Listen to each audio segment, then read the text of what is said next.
If you have an interest in horses and love learning more about horses, the horse industry, teaching, or even managing your own horse business, then you're in the right place.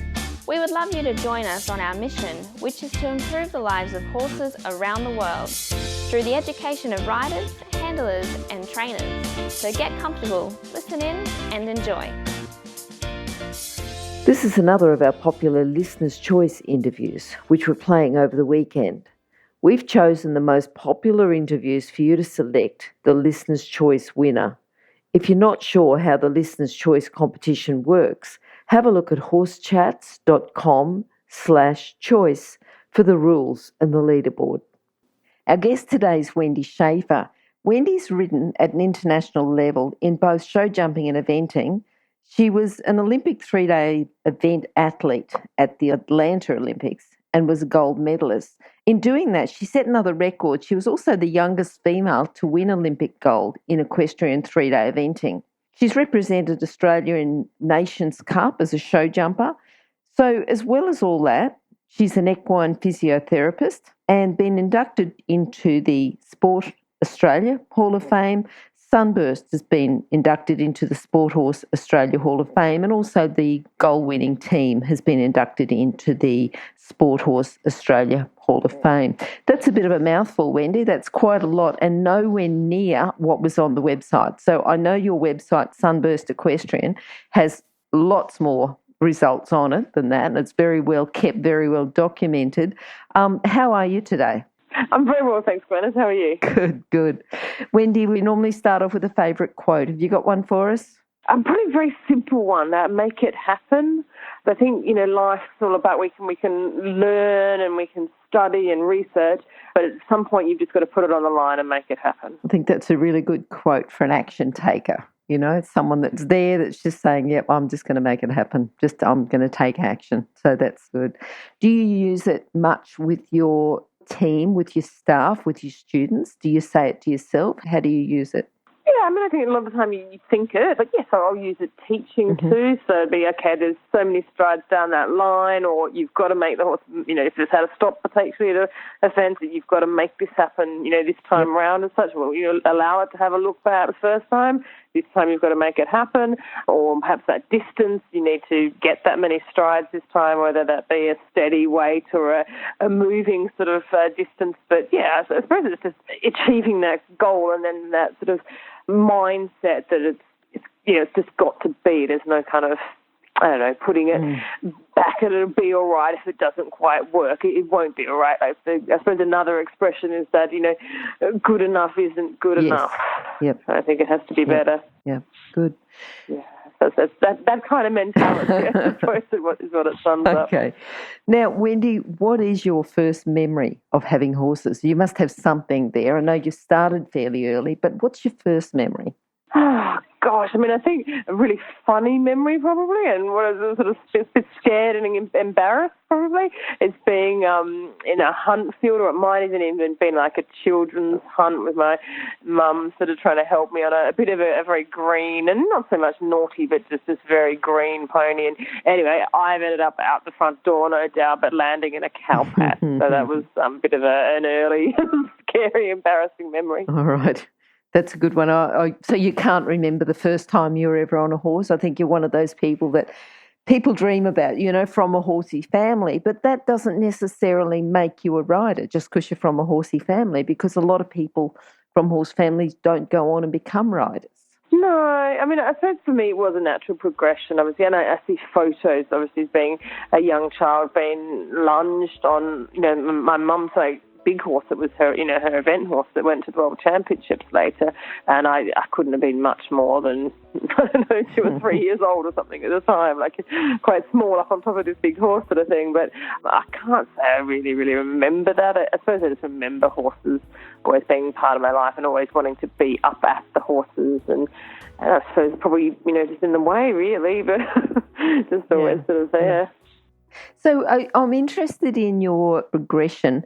Just going up, because you were the youngest, you've got the youngest female to win Olympic gold at equestrian 3-day event.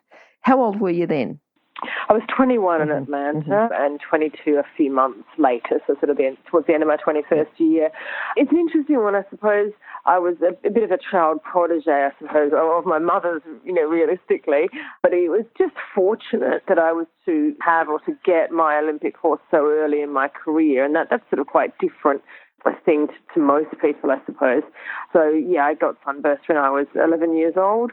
It was 1986, obviously 10 years before Atlanta. And there was also the year that my mum had competed in the World 3-day event championships, which were held in Gawler in South Australia. So it was a bit of a perfect storm meeting there that, I got to follow her sort of progression and career to that point.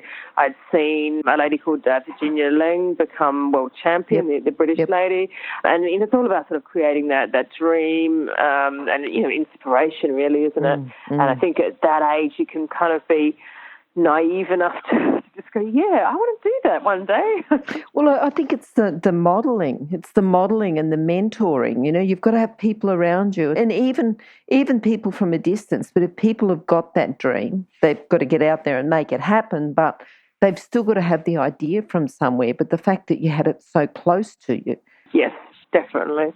And a huge amount of support, obviously, my parents, and specifically my mother's ambition and dream, but my father was also a huge support in the background and was on a whole lot of eventing committees and had, a major sort of impact in the sport in South Australia, and continues to do so there. Adelaide, big 4-star there, and recently received an honour for that last year, and so there's been huge impact on the sport and obviously my career. And I suppose to get me there so young, that was your parents are your sort of major sponsors, I suppose. Yep. They were sort of rolled up into everything. But it was a privilege to have that little horse, I suppose, just full stop to have ever had him to what he was sort of able to do. But to have him so early with that time, I suppose, that you can be entirely focused on your sport. You don't have a family and children and businesses and so forth to run. It was all about the horse. But when did you actually, because you went to uni, you became an equine physiotherapist. I think you did a master's as well. When did you actually start uni? At what age was that? What age? I was 18. So I did my, so I suppose we finished, I suppose, secondary schooling. For me was the end of 91. Spent 92 riding and also spent some time in the UK. I had a great start to my senior career with a win at the Gawler 3-day event in the advanced class there. And went over to the UK after that for a few months just to have a look around. Came back and started university in 93, and I think I took 94 off to take some rest to...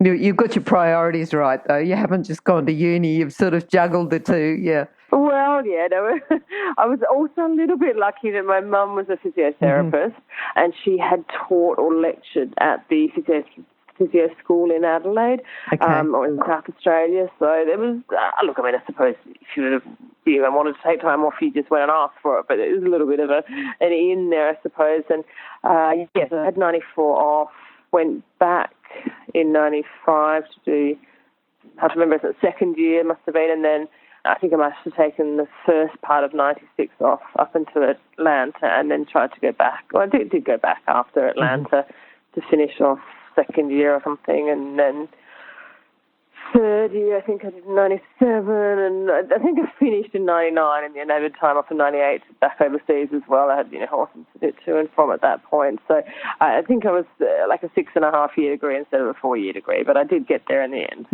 Yeah, I think my first degree took me about 8 years, so I think that was... Okay. Oh, well, there we go. Oh, in between horses and having kids and everything else. Yeah, so, one subject at a time. Happens. Yeah, one subject, you just keep plugging away. It was to make it happen, but in very small doses, So you've done the same thing. You've just kept juggling. You've just kept being persistent and saying, well, this is where I'm going. I'm going to make it happen. Yeah, you just had a few other things you wanted to make happen as well. But I was obviously very lucky and then supported. I didn't really, the funny thing to say is I worked hard with the horses. I probably did a bit of teaching, and certainly obviously very privileged after Atlanta. There was some money as such, but I wasn't at that point in a position where I really had to sort of work as such. So the horses and my study were my entire focus. I still lived at home and was, fed and clothed and looked after and so forth. So there wasn't any kind of real world going on there. Well, it was a different world, shall we say, a bit more of a sheltered life. But yeah, I was able to entirely focus on the horses, and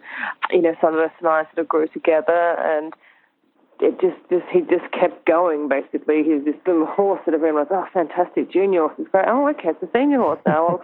Well, can he be a top horse? Oh, gosh, he did actually. He was one of 3 horses to make the time in the cross-country and, the World 3-day event championships. Oh, he probably is a 4-star horse then. Oh, okay, he's gone to badminton now. And, he just kept progressing like that. Yeah.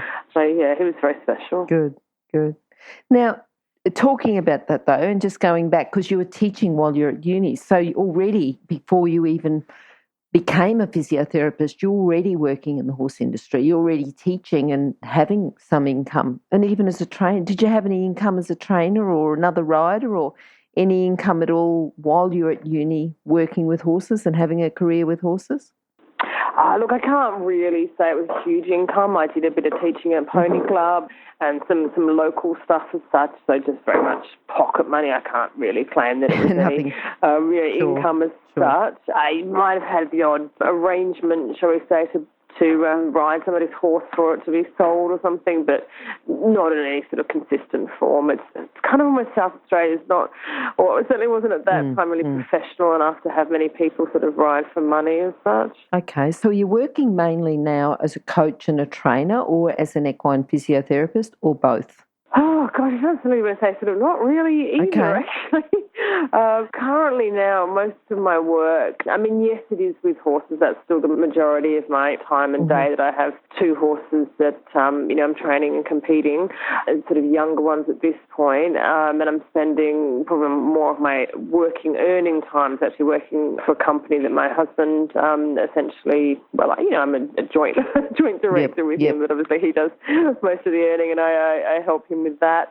And I do some teaching, not as much probably as I would like to here in England. It's just a slightly different setup and I don't quite understand it, but that's another story. So, yeah, there's just different bits and pieces happening here, but looking to return to Australia fairly imminently. Good. Particularly after this last sort of Arctic weather we've had over here. It's just like, okay, right, let's get back to the good country as such. Yeah. Now tell me, if someone wants to work with horses, tell me about the core skills or the character traits they need to just commence in the horse industry. If you want someone to work for you, what sort of skills would you be looking at? We'll go through all of the persistence, dedication, just to keep going, I suppose. If I want someone to work with me, I want them to kind of just be able to match me, match my hours, and that sort of, dedication. It's attention to detail. That's really, particularly very, expensive creatures, and we've got to be really methodical and systematic, I suppose, in the way that we treat them, and very respectful, obviously. But, yeah, if I'm going to let anyone handle my horses, then I need them to be really, they're both sort of switched on to it, but they're sort of respectful of them. They're potentially dangerous creatures, but also they're expensive creatures and fragile. Yep. So they're kind of things, but yeah, it's really just about being open-minded to learn. You want things done a certain way. And even people with experience say, I'm sorry, you might have so-and-so might have wanted you to do it that way, but the way we do it here is this way. Yeah, just be communicative and, I suppose it's just those kind of core skills of being, I suppose actually able to communicate is probably a really, really good one, but being able to take direction as well. Wait, can you hear anything? No?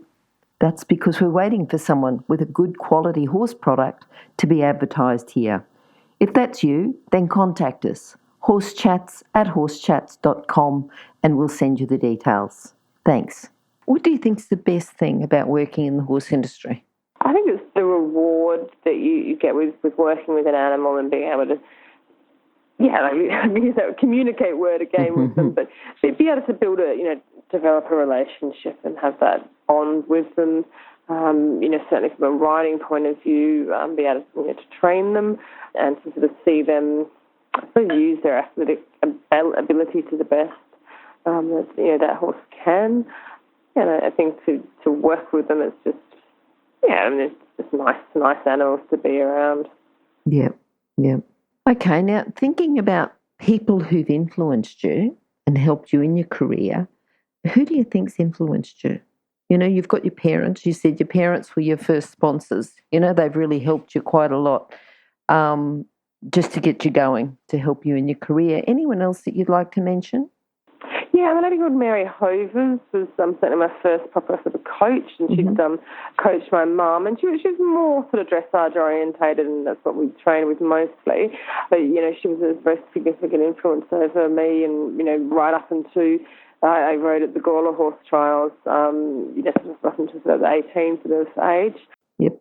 Then Wayne Roycroft is our national coach, or even as a sort of a personal coach, probably before I was on the national teams, and so I probably was training with him. Sort of come over for yearly clinics, and so probably since I was about 12 years old, and then obviously all his influence as a coach, right up through the whole sort of times of. I think he was national coach until about 2010, so that's a huge amount of time there as such. More recently, Jamie Coleman's been a fantastic coach for me for the jumping side of things, and was able to help me step up to actually do to jump at the sort of the Grand Prix Nations Cup level.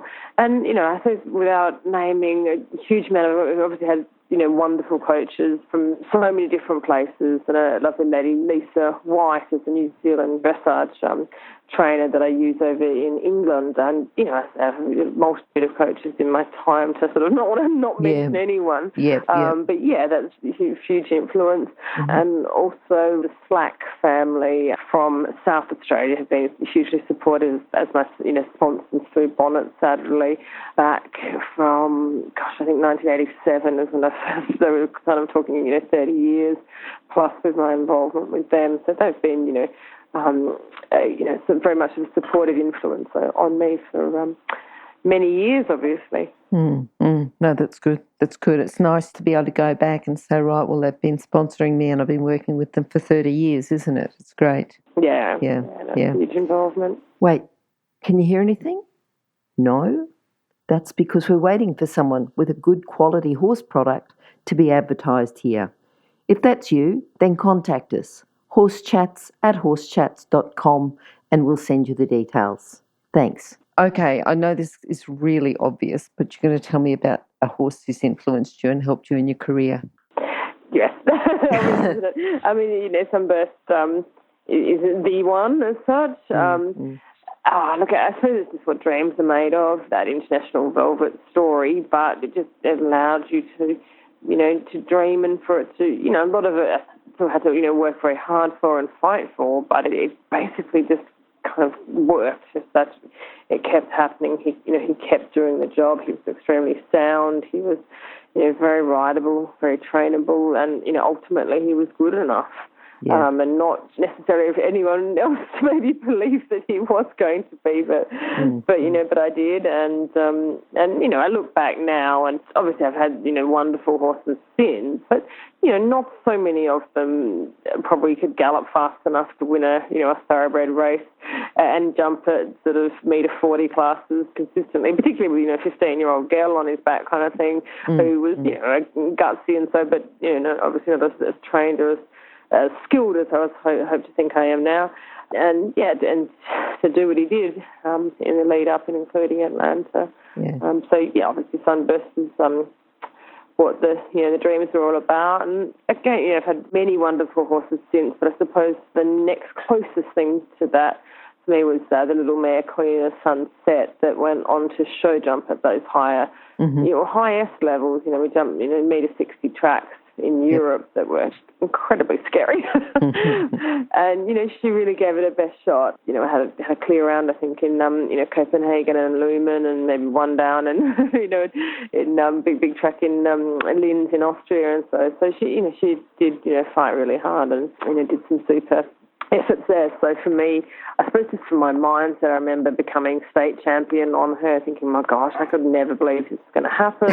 And then, to go and be runner-up at the national championships and win the Grand Prix and a few things like that a couple of times. And, just those things when you actually, win something of, the really huge significance. And, even beating Chris Chugg and Vivant was a big sort of step. They'd done so well in the European the World Cup final and so forth, and to be able to beat them, and so there's different things. But she gave me the sort of capacity to do something that I didn't really think was possible, even after all the eventing success, to actually then go and show jump at that level, because it's quite a different sport, I suppose. Yes. I mean, I know there's show jumping in eventing, but the heights are quite different, and the competition's quite different when you're at an elite level. It's a different game, and the jumping game, the money is phenomenal. It's just like literally if you drive to these European shows and just the number of lorries it must be, worth kind of like the seven figures and so forth. It's just phenomenal. It's huge money in the sport, and so to be able to go out there and compete at all on your, your $8,000 Australian horses is pretty amazing. Yeah. So, I'm very, very privileged there. So those, I suppose, would be the two horses I would say, mostly. And obviously I've had, wonderful horses. Dancer that, did badminton recently in 2014 was the only horse to, show jump and cross-country clear rounds. But, I've been privileged to have been on, many, many really good horses. But those two would be sort of standout ones. I was going to say with Sunburst too, no coincidence then that you called, you've got Sunburst Equestrian. No, for sure. His name would be in quite a few things that relate to me, yes. Okay. Tell us about your proudest moment. Was that Atlanta? Oh, look, obviously, it's a wonderful achievement from a competition point of view to go to an international competition where kind of everyone's there. So although it's awesome to obviously compete at the Badmintons and Kentuckys and Burleys that I've been, fortunate to do, you won't have like every single nation, I suppose, that's best there. So to be, to be in an Olympics with every, best sort of, I think there were 63 horses in that team competition. So not only obviously to be part of the gold medal team was the, it's a huge, phenomenal public thing, but for Sunburst to also be head of that table, that, he was the best horse on that day. So that was definitely the proudest moment from a competition point of view. Yeah, absolutely. Yeah. So thinking about where you are now, what's been the biggest challenge, whether it was through when you were competing, I don't know, just thinking about what you have achieved, what's been the biggest challenge? Because it hasn't all been just easy, I'm sure. I'm sure there's been challenges along the way. Oh, look, I think, yes, the challenges along the way is perfect sort of description. I suppose it's dealing sort of with injuries and most of the time realistically not sort of being able to overcome them, whether that's yourself or the horse. So I suppose to have overcome that challenge going into Atlanta of having basically a broken leg that I needed to get plated and screwed up to be able to do that was quite amazing. So that was sort of the major sort of challenge overcome on that front.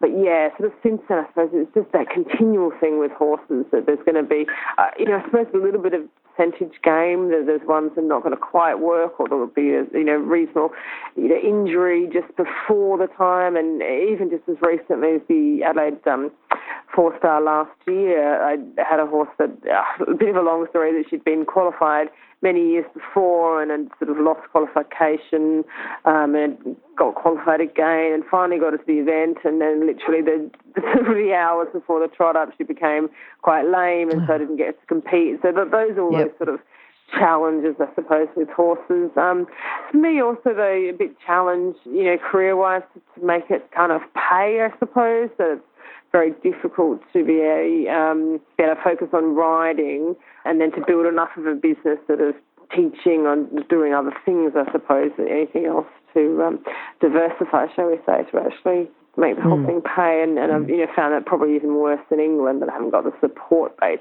here or own property or things like that I do in Australia. So yeah, there's definitely challenges from that front. Yeah, yeah. I think a lot of people find that, is that the income's there for the coaching. So as far as the income and the job is there, it's then when you turn around and pay for the competitions, that's sort of where you've just got to find that the balance, you've still got to have enough to live on and go to competitions but then you've got to get more income from teaching, but then sometimes you get asked to do a clinic and it might be really good money over 2 days, but there's a big competition on and, it's always having to have that juggle, isn't it, to decide that you've got to still have the income to pay for the competitions. Yeah, no, definitely the balance is tricky. So not an easy game like that. But then, working full-time doing something else doesn't really give you the time or money necessarily either. So. Yes, that's right. That's exactly right, yeah. Long days with horses, but if you work full-time and you've got horses as a hobby, you've still got long days with horses. Yeah, long days, very long days fitting the horses around the side of it. So. Yeah. Okay. Wendy, I want you to think about your equine physiotherapy now and think of a common fault that you see with your riders, your students when you're training them, or your horses, that you can actually use your physiotherapy skills to help them improve performance.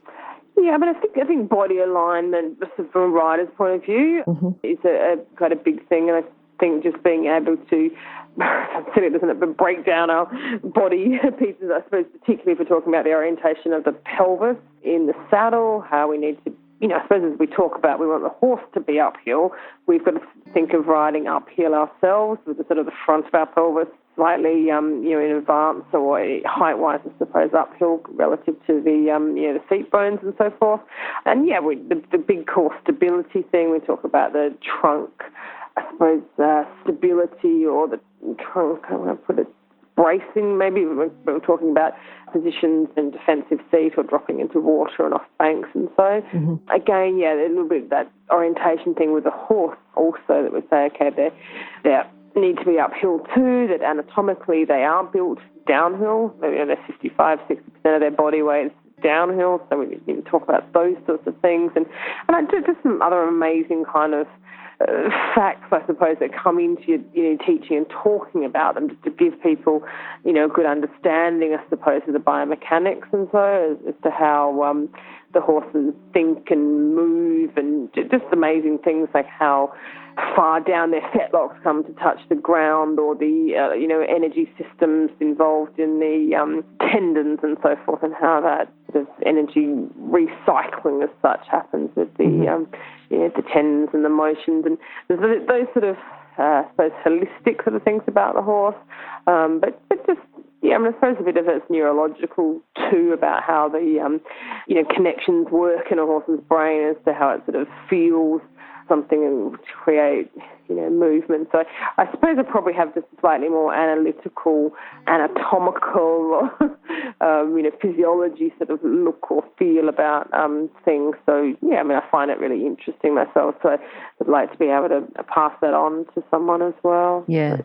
Teaching. If you're an equestrian coach or a horse riding instructor, or even if you aspire to be one, have a look at the free video series for horse riding instructors on the Horse Chats website. Go there now, have a look, horsechats.com. So when you're teaching, you obviously incorporate a lot of the physiotherapy into your teaching.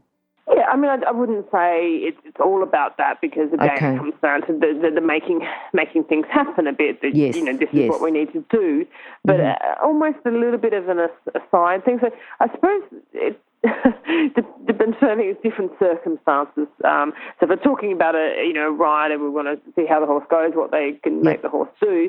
Okay, but this is also what I'm seeing about you, that if we can change this and this, you want to have be more effective, I suppose, on the horse, and you're going to sit better, be more comfortable for the horse. So there's that sort of thing that I suppose is more sort of core, but jumping, for instance, would just I suppose just it'll be more of a different aside, I suppose. Again, it's just relevant to the circumstances. If specific things happens, I might be okay, that's exactly why this has happened, or can you imagine from the horse's point of view is the situation, and so it is variable, but I suppose it's just having a broader sort of knowledge base and experience base to be able to draw on. Yep. to teach. Yep.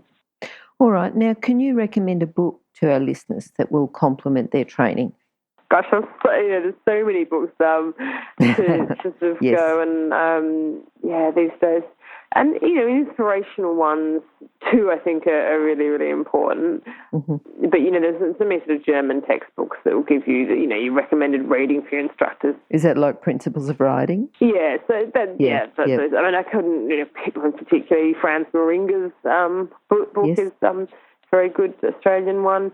But yeah, just I suppose I would say the inspirational ones, picking books too that probably different people have got them out, but I suppose as a young girl growing up reading Lucinda Green's, I think Foursquare was probably the first one I read of hers, and Regal Realm too, I think, there's Australian horses in here that he won, she was world champion on. So they were, inspirational books for someone you wanted to model yourself on and, see what she did. So, I think that's important too. And remember, you can find all the books recommended by our guests at horsechats.com/books. You can have a look at the guest page for the individual book they recommended, or just look at the recommended books by order of popularity at horsechats.com/books. Yeah, I'm just thinking, Foursquare and Regal Realm, they would have been a good inspiration for you as you're sort of approaching and eventing, and they would have been good, Yeah, definitely. I don't think we've had them. I mean, I've read them both myself, but I don't think we've got them as any of our recommended books. We've got all our recommended books on horsechats.com and go into recommended books, and they're done in order of popularity. And I know that the Principles of Riding is up there, and also Franz Maringer's book, Horses Are Made to Be Horses. I know it's right up there as well, but the Lucinda Green ones, I think they might be down the bottom, but only because not enough people have recommended them yet. But that might just remind people to that they're there and they're available and good reading. Yeah. Great. All right, Wendy, you said before that you're looking at moving back into some warmer weather. Is there what else are you looking forward to?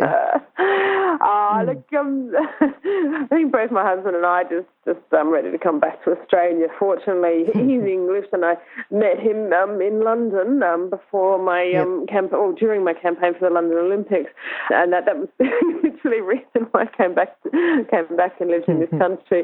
But fortunately, he's got an Australian passport. He was born in Australia and lived there until he was a young teenager or whatever. And so so we're looking to. I suppose return to Australia, make a different, back to a sort of a life back on the farm and the property. That's sort of, it's always a process to do that. It's not like going to be tomorrow, but that's the hope. Something to look forward to. Yeah. Okay, now Wendy, before we go, can you summarise your philosophy with horses?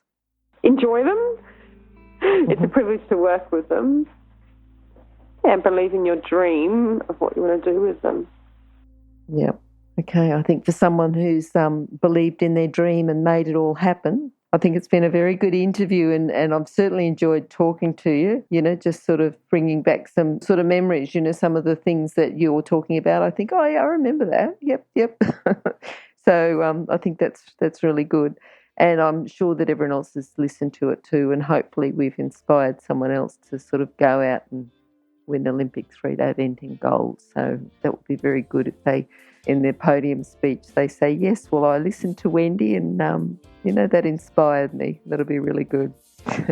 Super. Okay, thanks, Wendy, for talking to us, and hopefully we'll talk to you again sometime soon. Fabulous. Okay, bye. Okay, thanks, Dennis. Now, if you're still there, you probably know that I'm absolutely passionate about education within the horse industry.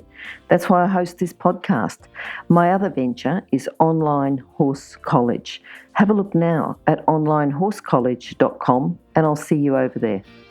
Remember that our comments and instructions are general in nature and do not take into consideration your individual horses or your individual ability and circumstances.